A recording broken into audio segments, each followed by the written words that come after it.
Structure सूर्य की परादैनिक किरणें सीधी धरती पे पड़ने की वजह से धरती का तापमान बढ़ रहा है। आप सुबह से लगे हुए हैं भाई साहब। स्ट्रक्चर देखो इस मंदिर का। ओहो भाई, हरि मंदिर बेणेश्वर धाम। सुबह तो इस श्री हरि मंदिर में चलते हैं, बेणेश्वर धाम मंदिर में। ये देखो पीछे देख सकते हो आप। इसका इतिहास बताते हैं, इसके बारे में हिस्ट्री बताते हैं और अंदर से बताते हैं वो कैसे है, कैसा है अंदर से पूरा बना हुआ है। तो ये मंदिर भगवान विष्णु जी को समर्पित है, तो दिखाते हैं और चलते हैं और पूरा इतिहास बताते हैं इस मंदिर का। कितना प्यारा दिख रहा है ये देखो मंदिर। ओहो भाई, अंदर से कैसा दिखता होगा। कुछ दोस्त मिले हमको तो स्काउट में हैं, जो छोटे छोटे बच्चे हैं जो ये देखो दोस्तों, ये भी इस मेले में ड्यूटी कर रहे हैं, मतलब इनका फ़र्ज निभा रहे हैं इस मेले के प्रति। इतने मतलब स्काउट में होके और इतने छोटे होके भी ये देखो दोस्तों, वो आधे इधर हैं रेस्ट कर रहे हैं, आधे लगे हुए हैं दोस्तों। आया भैया, आप सुबह से लगे हुए हैं? सुबह के। अच्छा, खाना खाया?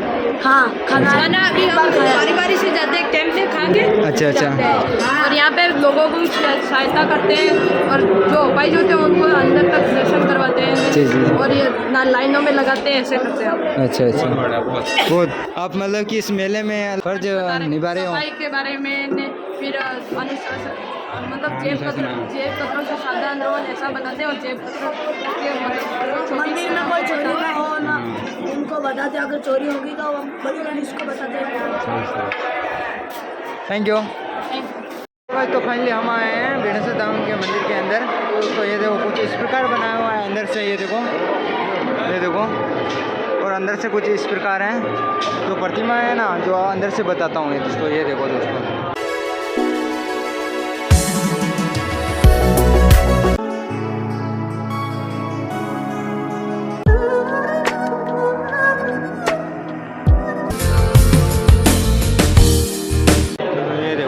अंदर से कुछ इस प्रकार है।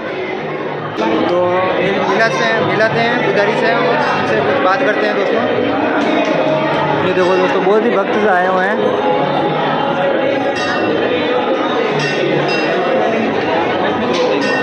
जय श्री कृष्णा। जय श्री कृष्ण।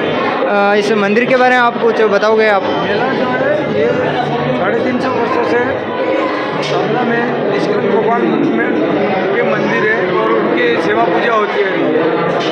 अब हाँ, उनकी सेवा पूजा होती आ रही है और 10वां अवतार होने वाला है जो निष्कलंक अवतार। उनके लिए श्री मावजी महाराज श्री कृष्ण भगवान के अवतार थे, जिनका जन्म शामला में हुआ। और मावजी महाराज ने 350 साल पहले कई ग्रंथ लिखे और उन ग्रंथों के अंदर भविष्यवाणियाँ लिखी। 72,66,000 भविष्यवाणियाँ लिखी। 7,96,926 पद लिखे, जो जिसमें 5 चोपड़े लिखे, जिनको चोपड़े बोलते हैं अपन, वैसे ग्रंथ कहा जाता है। लोकल लैंग्वेज में चोपड़े कहते हैं। जिनके अंदर ये डोरी से दिए जलेंगे, आदमी हवा में बात करेगा, मोबाइल पे बात हो रही है और ये पानी बेचाएगा। जिस टाइम घी दूध नहीं बिकता था उस टाइम उन्होंने पानी बिकने की बात कही। ऐसी 72,66,000 भविष्यवाणियों में लेटेस्ट अपन देखेंगे तो चामड़ानो नानो चले महाराज, मतलब चमड़े के पैसे चलेंगे। चमड़े के पैसे किस तरह से चलेंगे? गूगल पे अपना हो गया, अभी टच स्क्रीन द्वारा पे आउट कर रहे हैं ना। ओजोन परत लीक हो गई है, धरती आसमान का पर्दा टूटे महाराज, मतलब ओजोन परत लीक हो गई है।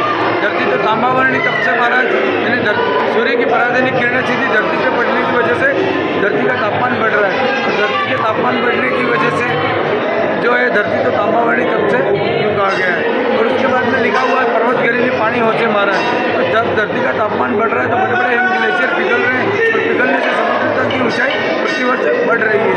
और भी अभी देखा जाए तो अपना अयोध्या नवी हो से महाराज, अयोध्या पूरी नहीं हुई, राम मंदिर ही नहीं बना, अयोध्या पूरी नहीं हुई। तो इस तरह के जैसे कोरोना काल के बारे में लिखा हुआ है, मन का ना मोढ़ बन जाए, नगरा ने गाँव होना रहता, लोगों के मुंह बन गए और नगरों और गाँवों में लॉकडाउन लग गए, है ना। के खड़गे मर से के रोगे मर से। तो कई लोग इस टाइम में युद्धों, विदेशी देशों में युद्ध हुए तो उसमें जो है युद्ध में मारे गए और कई रोग में मरे कोरोना काल के अंदर। लेकिन मावजी महाराज 48 कोस की यहाँ वाड़ी बांधी है। वाड़ी बांधी मतलब 84 कोस का कोट बांधा था श्री कृष्ण भगवान ने मथुरा वृंदावन में। यहाँ 48 कोस का कोट बांधा है। कहा जाता है, इसमें ग्रंथ में भी लिखा गया है कि इस 48 कोस के अंदर कभी भी भूकंप नहीं आएगा, कभी कोई ऐसी महामारी नहीं फैलेगी, कभी अकाल नहीं पड़ेगा। तो यहाँ के लोग सभी आनंद में रहेंगे, क्योंकि भगवान ने खुद यहाँ कृष्ण के अवतार थे मावजी महाराज, उन्होंने यहाँ जन्म लिया और इस भूमि के ऊपर तप किया। और मावजी महाराज की भूमि और उसके अंदर आप इसका प्रमाण देखेंगे। कोरोना काल के अंदर राजस्थान के सबसे ज़्यादा लोग बाहर काम करते हैं। सभी सिर के ऊपर अपने अपने सामान रख के पैदल आए, ऑब्जेक्टली वो सभी बीमारी लेकर आए। लेकिन मावजी महाराज की कृपा से जो है इस धरती पे आने के बाद में उनको कुछ भी नहीं हुआ, वो सब बढ़िया हुए, ठीक हुए, उनकी इम्यूनिटी मजबूत हुई। लेकिन अपन ने ये देखा कि कई लोगों को अपन ने बाहर भेजा जो इस एरिया के बाहर, तो उनका अपने को लॉस हुआ, है ना।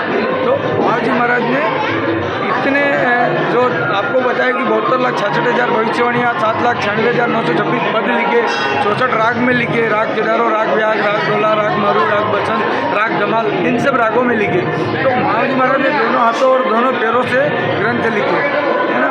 और जब स्याही नहीं हुआ करती थी तो वनस्पति का रस निकला और उस रस की स्याही बनाकर उन्होंने लिखे। तो ये स्वयं श्री भगवान मावजी महाराज जो थे कृष्ण के अवतार थे, और उनकी लीलाओं के बारे में अगर अपन यहाँ बात करेंगे, चर्चा करेंगे, तो सुबह से शाम और शाम से सुबह हो जाएगी। यहाँ संग्रहालय भी है, पेनोरमा भी है। गवर्नमेंट ने पेनोरमा के अंदर भी जो बनाया तो वो सभी साक्ष्य और प्रमाण के ऊपर बनाया। भगवान मावजी महाराज ने सूर्य को भी रोक लिया था एक समय में, जब पूर्णिमा पाटीदार का व्रत था कि सूर्य का जल चढ़ाए, जो शिव जी को दूध का अभिषेक कराए बिगर, वो कभी अन्न जल ग्रहण नहीं करते थे। जब यहाँ शिव जी का अभिषेक नहीं कर पाए तो उसकी वजह पूछी मावजी महाराज ने, आपकी मायूसी क्यों है? तो उन्होंने कहा कि मेरी जो गाय है वो दूध देती थी शिव जी को। मैंने आके प्रार्थना की कि भगवान ये गौ हत्या पाप लगेगा मुझे, और ये जो गाय है उसका दूध आप मत लो, क्योंकि गाय ऑटोमेटिक दूध दे जाती थी। वो आके और अभिषेक करती थी भगवान का। तो भगवान का अभिषेक करने के बाद में अन्न जल ग्रहण करती थी, और उस टाइम सूर्यास्त का समय हो गया। सूर्यास्त के समय में मावजी महाराज को बोला कि मैं सूर्यास्त के बाद में इसमें भगवान का अभिषेक नहीं कर सकती, तो ये नियम भी है, सूर्यास्त के बाद में अभिषेक नहीं होता। तो उन्होंने कहा कदम के वृक्ष के नीचे लकड़ी की खूंटी ठोक दी और सूर्य भगवान को रोक लिया और उनको बोला लसड़ा जाओ। लसड़ा 7 किलोमीटर लगभग वहाँ से वो दूध लाए गाय का और उनका अभिषेक किया, और अभिषेक करने के बाद में ही फिर अन्न जल ग्रहण किया। तो भगवान से बोला आपने इतना बड़ा मेरा काम किया तो आपको मेरे घर पधारना होगा। तो भगवान ने बोला ये घर तो पधारता, लेकिन आपकी गाय के पीछे थोड़ा सा धन है वो मुझे है, मेरा है और मुझे चाहिए, आप भले आइए पधारिए। भगवान वहाँ गए, उनकी पधरमणी हुई और आरती उतारी। उसके बाद पूजन अर्चन के बाद में जो है वहाँ गाय के खूटे से थोड़ा सा धन निकला। उस धन को भेजा अहमदाबाद भेज के 12 चौकी 14 पोटी कागज बनवाए। 14 पोटी नहीं, एक बेल के ऊपर बोझा आता है उसका। 14 पोटी नहीं, 14 बेलों के ऊपर बोझा आता है उसका। 12 पोटी से 5 ग्रंथ लिखे, और जो 2 पोटी थी उनसे 750 गुटके लिखी। तो और भी आपको अगर चाहेंगे तो उसके लिए समय निकलना पड़ेगा आपको, और नहीं तो नॉन स्टॉप में हरि की कृपा बरसती रहेगी तो बताते रहेंगे। जय महाराज, जय माँ, जय माँ, जय श्री कृष्ण। तो दोस्तों वीडियो अच्छा लगा हो तो लाइक करें, शेयर करें, सब्सक्राइब करें। तो गाइस मिलते हैं नेक्स्ट ब्लॉग में, तो बाय बाय।